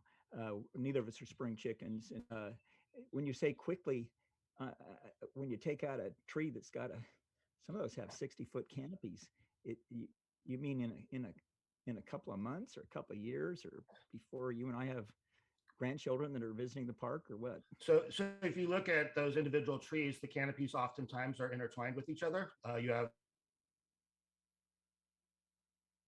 tree represents a specific portion of the canopy. There is interlacing. So you would see some addition of light. You're also, these trees are already on the edge of a road where there is already a little bit more light penetration, just because of the fact you have a 20-foot wide paved surface where obviously no trees can be growing. So there is a little bit of light penetration along that road already, just because of that. We're not introducing much more width at all, and there's a minimum amount of trees being taken out.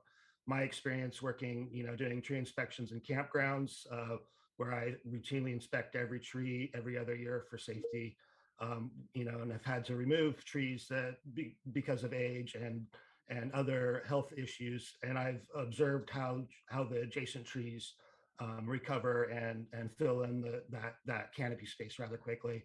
This is one of the most precious resources for trees, is a light canopy for photosynthesis. So they're really good at striving for that light when it becomes available. So I would say, well, I hear what you're saying. Road. It's like driving through a cathedral, getting in there, and that's goes to the visual resources aside from biological. But you and I could have this conversation for hours, and I'd enjoy doing it with you someday. Sure. But it goes back to my original question: is there something in the written documentation upon which we make decisions that goes into this? Is there something that analyzes the impact of a loss of canopy? Is it there, aside from what you and I have just said about it? Is there something in those documents? So, because I'm not seeing it. I don't have the full M&D in front of me. I can tell you when we develop these projects, the specialists, me being one of them, we look for those particular impacts that could be, in our minds, rise to a level of significance. And looking at this project, the mature intact canopy in that section of the park, it did not seem to rise to that level of concern, other than the fact when you can take an analogy of the tree, the DBH, the diameter at breast height, and then from that you can infer what the value of that tree canopy would be for each species. So it's kind of a de facto way of identifying those effects by identifying the size of the trees, the type of tree you're removing, and therefore the associated canopy obviously does get removed with it. But again, the loss of the canopy did not rise to that level of needing a full analysis, especially since the number of trees being removed in comparison to the amount of trees on site, mature trees, was fairly small. Well, thank you. And Chair Cooney, I'm done with my questions for now, so I'm ready to move on. And thank you for giving me the time. You're welcome. Other commissioners, you have questions of any of the state park staff this morning? Commissioner Bridley.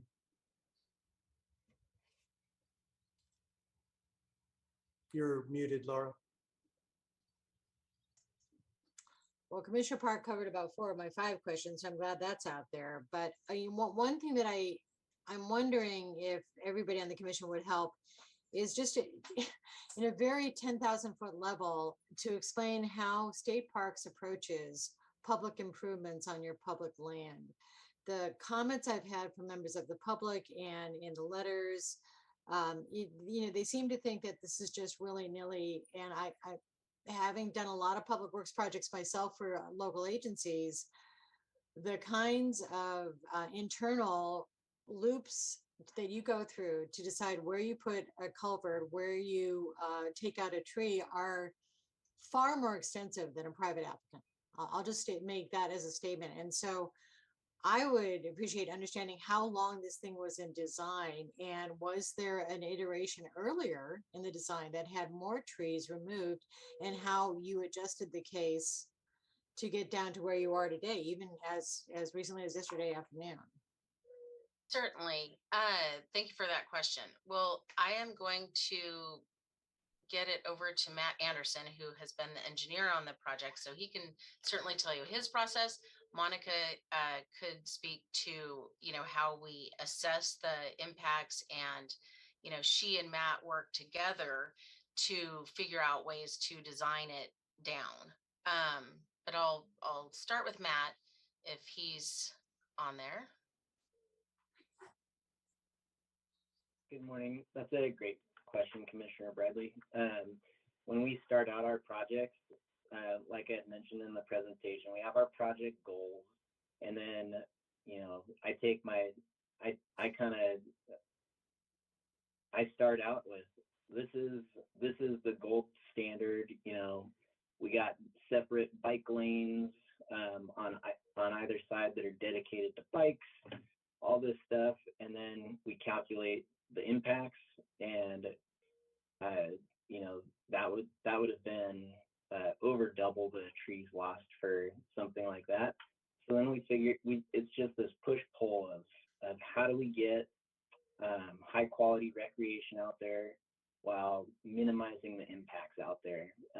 And we went from 13-foot wide lanes to 12-foot wide lanes, and it's just this iterative process to just really minimize the scope to what the bare minimum that we need to address each project goal. And like Monica mentioned, excuse me, during her presentation, I worked closely with our natural resources and cultural resources we kind of swapped which side we widen on the road to make the least impacts on the trees. So it took several iterations to get to where we are. Could you tell us, in your gold standard with the bike lanes on both sides and sidewalks and a 13-foot lane cross section of probably 45 feet there, how many trees are going to go then?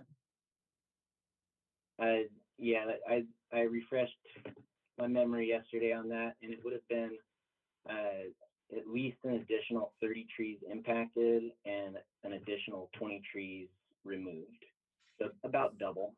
Okay, I really appreciate that. I think it's important for people to understand all that goes into these things. And I personally, just because of my work experience, know public agencies probably do it even harder than private applicants do. So I think everything else was pretty clear. I appreciate Commissioner Park asking Ms. Bellman about the timing constraint, and I think it's consistent with what I remember at the site visit was, it's not that you have a grant that's going to expire, on June 30th this fiscal year. It said you're working through a thread of your construction time between all the mitigation measures, right? So,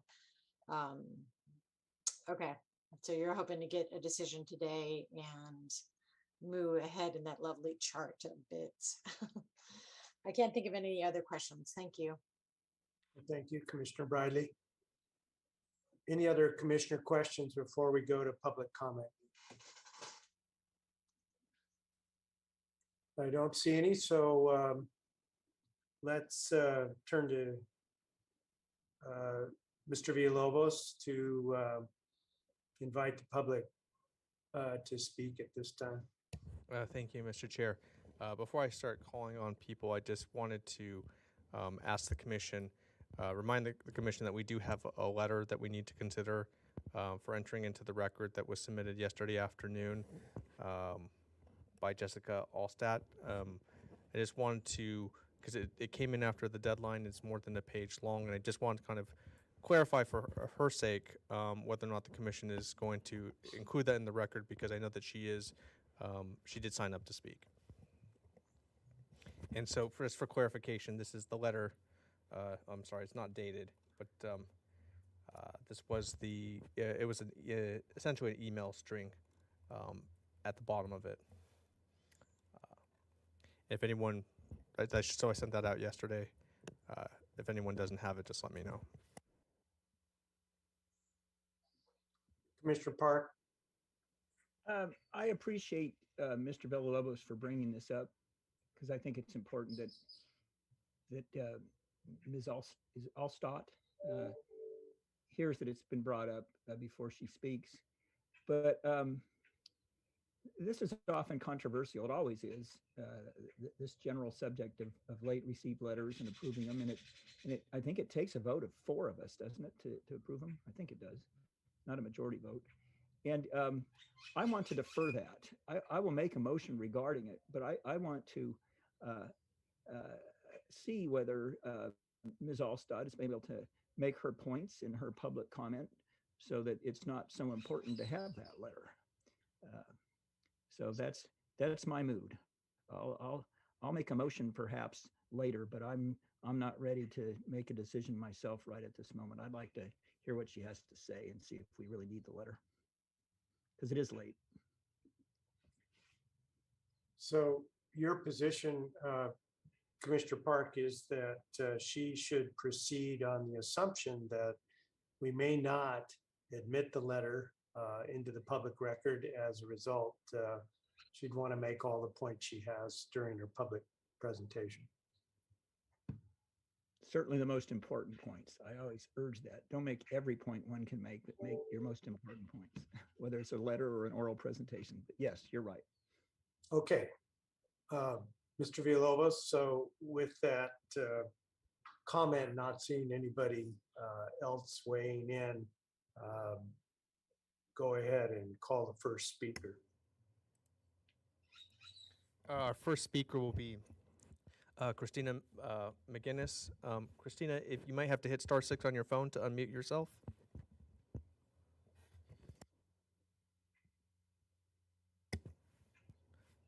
Can you all hear me?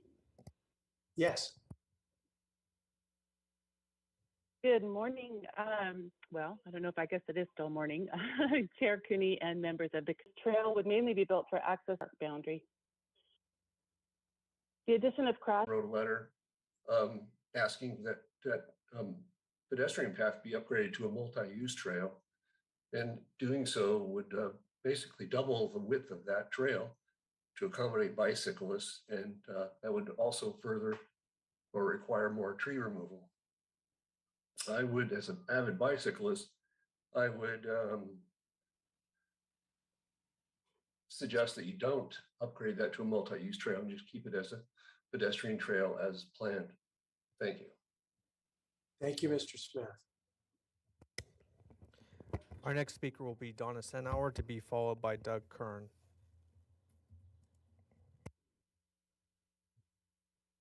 Yes, thank you very much. I am recognizable. Is that correct? Verbally, you can hear me? We do.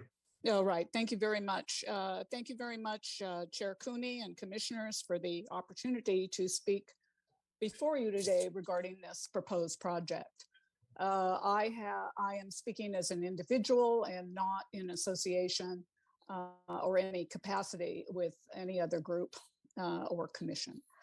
I have been visiting this park since 1962, which I believe is the date when the park was actually first started.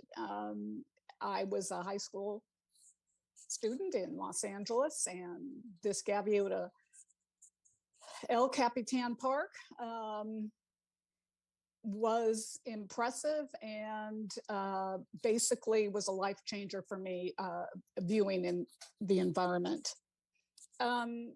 It's a vibrant ecosystem that needs to be retained, and it comparatively, compared to the other 2 Gaviota Coast state parks, is significant in biodiversity and natural habitat.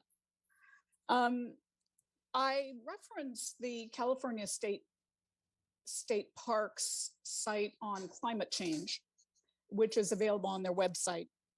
And regarding the concern of trees mature trees in their elimination. They state that they have a climate strategic initiative, which includes 3 prongs: adaptation, mitigation, and education.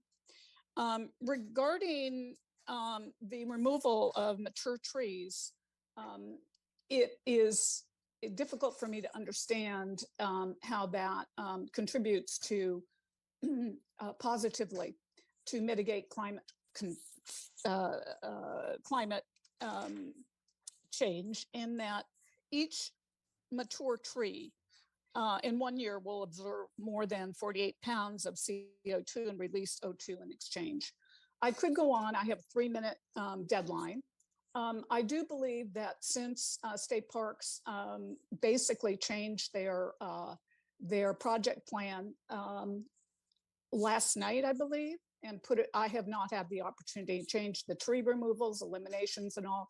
I believe alone that would require a continuance, and also I believe a field marking of all elements of this project should be introduced and available to the public and the commissioners for appropriate deliberation.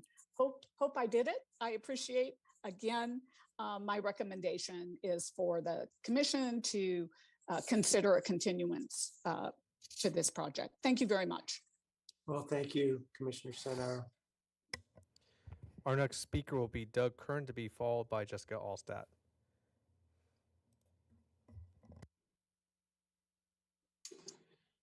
Good morning, Chair Cooney and members of the commission. Can you hear me? We can, Mr. Kern, welcome. Thank you very much. My name is Doug Kern, and I am the Executive Director of the Gaviota Coast Conservancy. We've been protecting the rural character and environmental integrity of the Gaviota Coast for 25 years.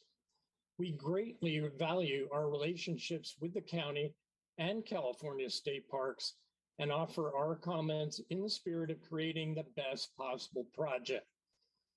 GCC had founding members that worked for California State Parks. GCC members have been aware of this project since the MND was released in 2018, and we have followed it very closely. In February of this year, GCC met with State Parks via Zoom to talk about the project. Last month, members of GCC met with State Parks on site. We very much appreciate these outreach efforts and note that at every occasion we have expressed our deep concerns about heritage specimen tree removal, among various other issues. Last week on Wednesday, the final documents were released and we scrambled to review the details. You have our detailed comments in our letter. We want to highlight that we support the fish passage portion of this project, where a culvert will be converted to a bridge. Unfortunately, after detailed review, there are several outstanding concerns we have, including public safety, cultural resources, and most importantly, heritage specimen tree removal. We don't fully understand the reasons why widening the entrance road only 2 feet on either side of the road requires these specific removals. The reasons are not stated specifically in the documents. In particular, the real head scratcher for me is, why would we remove these trees that contribute to the sublime character of the park? No amount of mitigation will restore this character. Once removed, it will take generations to restore the habitat and scenic setting. I'm sorry to say that we cannot rely on the planning documents, as they're still being modified as of yesterday. Given this uncertainty and the significant impacts to trees, we suggest that further environmental review may be warranted, and at a minimum, this agenda item should be continued prior to a decision. Thank you very much. Thank you, Mr. Kern. Our next speaker will be Jessica Allstat, to be followed by Phil McKenna.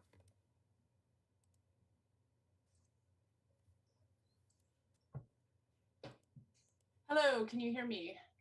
Yes, we do. Great, thank you. Thank you. Good morning, Chair Cooney and commissioners, staff, and staff of State Parks. My name is Jessica Altstadt. I am a resident of Goleta, and I am here today representing myself both as an avid user of El Capitan and as the co-chair for conservation and science with Santa Barbara Audubon Society. And I just want to say that I am a volunteer in this second capacity, and I unfortunately do not have unlimited time. And so I am doing the best that I can. And I really apologize for missing the comment deadline. I was kind of fixated on trying to get through all the materials that were so recently posted. And I'll do the best I can here to hastily make my points in the letter I submitted. I submitted, a hastily written letter yesterday afternoon, but I remain dismayed in the amount of new or amended information that has been provided just over the past few days. Audubon has not had adequate time to go through all of the changes and inconsistencies addressed in the memo that was posted yesterday, and thus we are asking for this item to be continued to a later date so that the true environmental impacts and implications can be adequately weighed. Regarding the need for traffic study, as a very frequent park user, I have never seen the traffic backed up to the freeway. I go up there to surf really frequently. The most vehicles that I personally encountered backed up are 7. And I would argue that the inconvenience to visitors, including myself, because when I'm waiting in line, I'm always in a hurry to get out there and go surfing.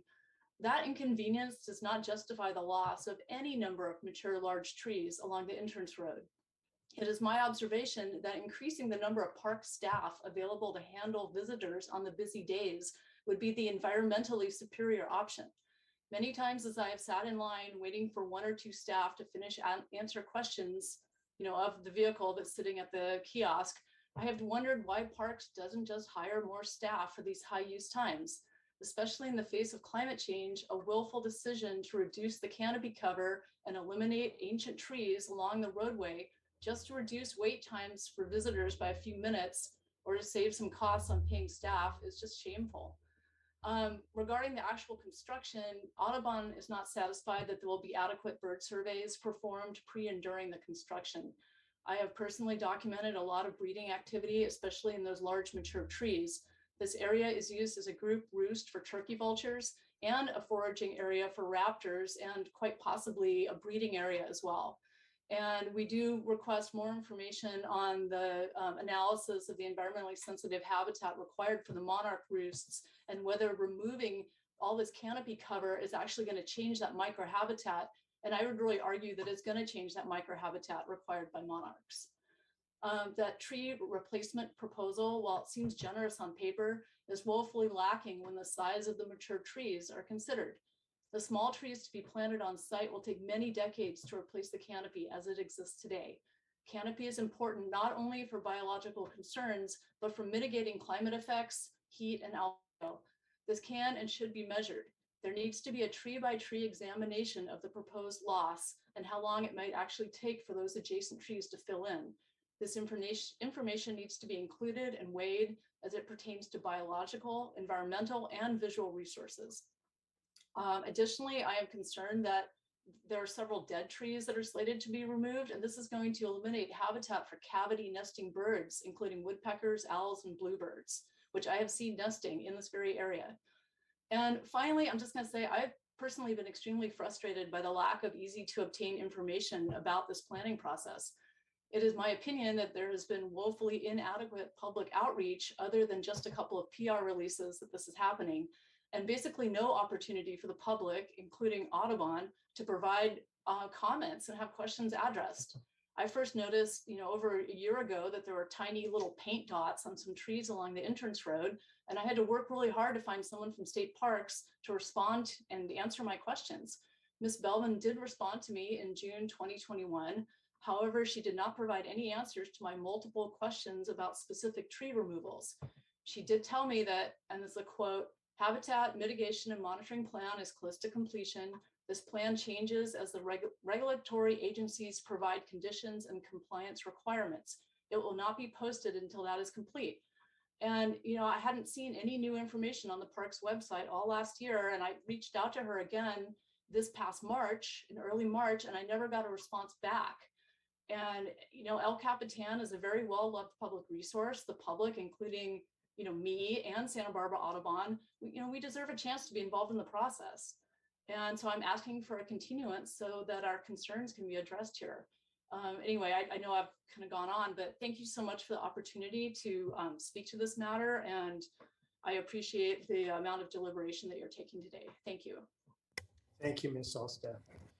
Our next speaker will be Phil McKenna, and then we go to our second telephone caller. Hello, my name is Phil McKenna. I am a long-serving board member of the Gaviota Coast Conservancy. El Capitan Creek is the best example of a coastal creek near its ocean outfall on the Gaviota Coast. Several issues are of primary importance to us with regard to the maintenance of the ecological and scenic character of this riparian corridor. First, the trail. This is an exemplary low-impact trail with a dirt footpath wide enough to accommodate 2 persons across generally level terrain. It does not need improvement. It has been sustainable since its opening decades ago. It fits the character of the environment with its natural flow through the area. The area of this trail at the north entrance near the railroad could be reworked to provide access without stairs to accommodate wheeled access. No heritage trees should be removed on this trail. With regard to the road, do not imperil any heritage trees with the widening of this road, period. I have several requests for the Gaviota Coast Conservancy. Do not harm any heritage trees and the riparian habitat. The heritage trees, secondly, have standing with the Planning Commission. Make sure that they continue to stand. And third, please continue this project to consider the tree removal and its impacts. Changes by the applicant yesterday need to be reviewed by staff and the public. Thank you very much for your consideration. We do appreciate it. Thank you, Mr. McKenna, for all you do. And Mr. Chair, we just have one speaker left. Our last, someone who's calling us in via telephone, last 3 digits of your phone number, 542. Go ahead and state your name for the record, and then proceed with your comments. Hello, my name is Teresa Bisson. Can you hear me? Yes, we do. Oh, thank you very much. This is my first time participating and commenting on city issues. I have to admit, I'm very nervous, but the issue at hand is why I'm speaking out against it. I've heard the speakers. I might be repeating some of their comments against the tree removal, but I have to say that the trees that line and arch over El Capitan's entrance road makes a canopy of trees. I use my imagination when I drive down the road. It takes me to places like a rainforest, where wherever you look, up, down, and sideways, it's covered with trees. Our rainforests are quickly being cut down, lost forever, never to recover. But sadly, according to this project, many different types of trees, old trees, creating this canopy will be cut down, and the canopy will be lost forever. The beautiful canopy of trees currently arch over the entrance road creates a character of the state beach. It'll be gone forever, forever. Replaced with pavement. You know, I asked the commission for a continuance of this issue so you may take a drive down El Caps Road for yourself. Experience the magic. Yes, it's magical. This is nature. Before you decide and vote. Santa Barbara and our South Coast consists primarily of shrubs and ornamental trees. But El Capitan's entrance road is lined with real trees, and I mean really big trees, such as the sycamores, the coastal live oaks, walnut trees, cottonwoods, willow trees. Sit under just one of those, and you will feel the magnificence of nature. No electronics. You don't need anything else. Yourself, and nature. These trees have been living in the same spot for hundreds of years. These trees are not disturbing anyone or anything. There is no problem with these trees, but someone has decided they need to be cut down for no good reason, in my opinion, for no good reason. I would like to say, respectfully, I don't want to be harsh, but I do want to be direct.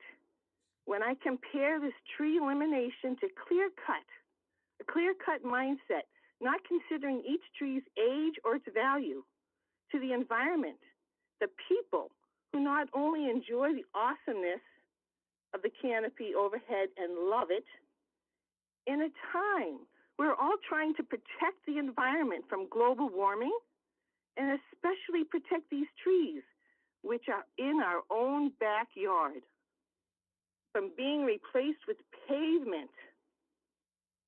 Surely there should be no rush to cut down these trees. As a comparison to El Capitan State Beach North and South, Carpinteria and Refugio, they both have 4 lanes, 2 in and 2 out, but they only use 2 of their 4 lanes. They set up orange cones that block 2 of their 4 lanes at the state park. One cone is in the entrance lane at the kiosk, where you wait in line to pay and get a tag and enter the park. And the other orange cone is in the exit lane at each beach. Why widen El Cap's roads and have them blocked off with 2 orange cones anyways? Gaviota has only 2 lanes, similar to El Cap. Hopefully, the trees that arch over the entrance road can be saved and not cut down. I asked the state park ranger who works there daily for the last year, how many auto accidents happen on El Cap Road every year with those huge trailers? I was told not 1 accident. That surprised me. I want to repeat that statement, not 1 auto accident. Ms. Even with Bisson, large I'm families- sorry to interrupt your testimony, but you're going over and you've covered everything that you intended, I'm sure. But if there's one more point you want to make, please do so. Oh, thank you very much. One more point with the families, the bicycles, all cars with the campers all coming down that same road with not 1 auto accident. So I just don't understand what the rush is. I understood there's no rush to do this. Again, I request a continuance so we can continue the conversation to preserve the character of the entrance road and save the trees and the canopy over the entrance road and not paving over them. Thank you very much. Thank you for your time. You're welcome. Chair Cooney, Ms. Bisson was our last speaker for this item. Okay, thank you very much, Mr. Villalobos. Commissioners, we can return to staff now, or we could take a short break. What's your pleasure? Would you want to keep going until we finish up? Anybody? May I speak to that? Yes, please. I would imagine, and of course I'm presuming something for all my other commissioners, that staff won't have the need for much rebuttal time, as sometimes occurs, and that commissioners won't have much in the way of questions for staff. So I imagine we'll be in deliberations pretty quick, and that'll take a little bit of time. And since our last break was at around 10 o'clock, I think we ought to take a very short one and then move in to finish it once we're done. And then go to lunch forever. Commissioner Martinez, what's your preference? I would echo Mr. Parks, Commissioner Parks' comments. Yeah. Okay. Well, that's good enough. Let's see, Mr. Pettit has a comment. Morning, Mr. Chair. I was just going to recommend that you finalize the documentary record before you conclude public comment so that the commissioners know what's in or out of the record once you begin deliberations.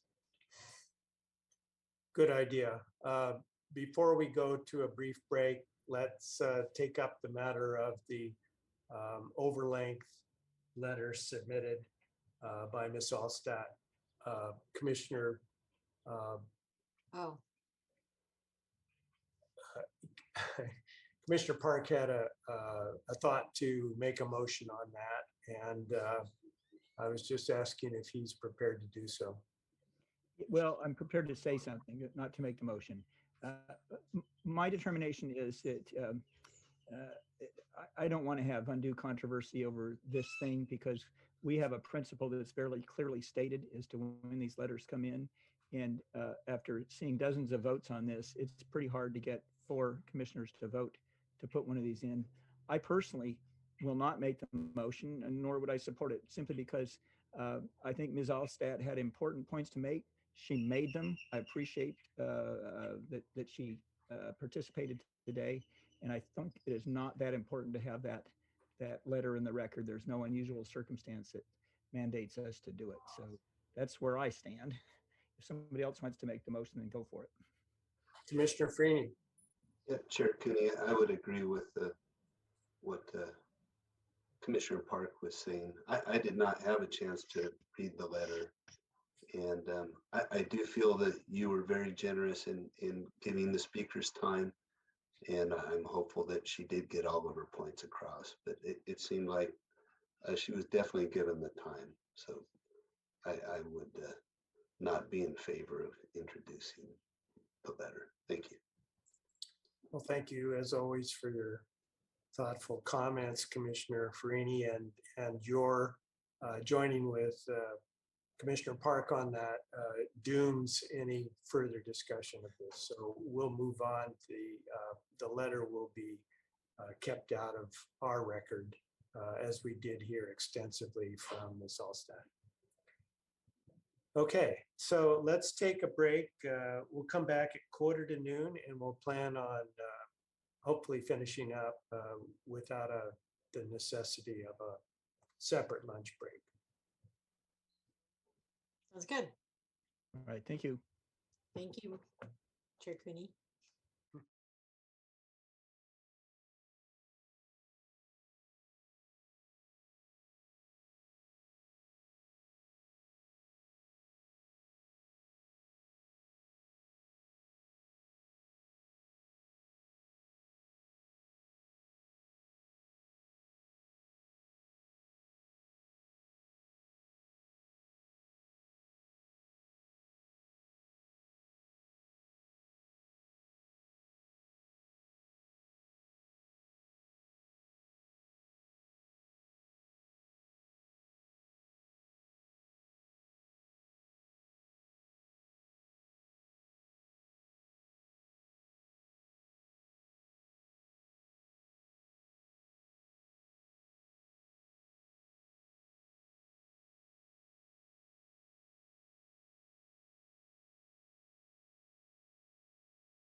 Thank you, Chair Cooney. Good job today. Thank you. Bye.